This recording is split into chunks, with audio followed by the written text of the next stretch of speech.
Okay, so I have the Aquatop Sponge Filters. I have two of them for two of my aquariums I'm setting up. One thing, these are great filters, but that's not what you hear about. So the one thing I noticed about these sponge filters is that they create huge bubbles.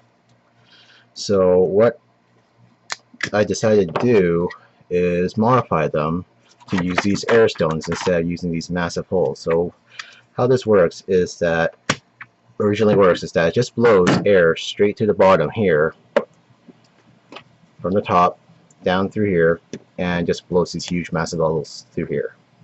Okay, so in order to do this modification, what you need to do is to cut this out. So how it works is that this center tube here is not connected to the top here, it's just connected to the bottom. So what you need is a sponge filter. In this case, it's the Aquatop. A pair of nippers.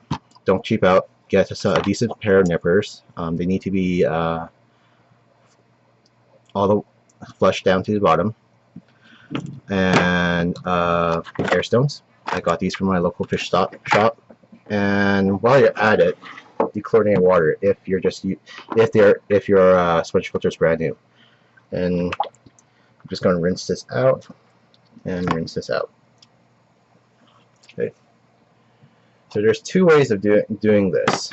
Oh yeah, this, and you also need some airline hose. So there's two ways of doing this. One way only requires you to cut this out. So I'm just going to do this right now. So I'm just going to try to put the snippers all the way to the wall here as far as I can and cut these spokes out. And the reason why I'm making this modification is that as it blows these huge, massive, noisy bubbles that disturbs the water a lot, and I don't quite like it. I like the smaller bubbles. It won't affect the efficient how it works or how well it works. It just makes it more aesthetically pleasing. This one, I think I missed one. Nope, just a little stubborn today. There we go. Okay, and that's all it is. You can keep this, you can throw it out, maybe if you want to go back to the way it was, and you can just loosely just stick it in or glue it back in and put it back like that, or you can just throw it out.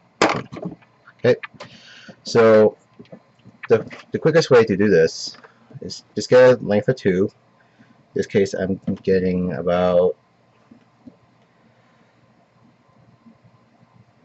45 centimeters, because here in Canada we use the metric system.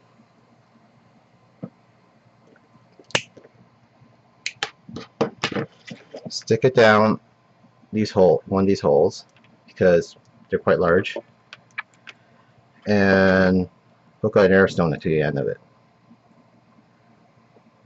The reason why I use these air stones instead of these diffusers is that I found that these air stones work better than these things. Don't know why, but they do. Okay, and you just tuck that back in. Sleeve this back and just put it together, and you're done. Okay, put the top tube on, and you're ready to go. Okay, what I like to do is get these airline couplers, so I can attach and detach these guys as at will. Okay.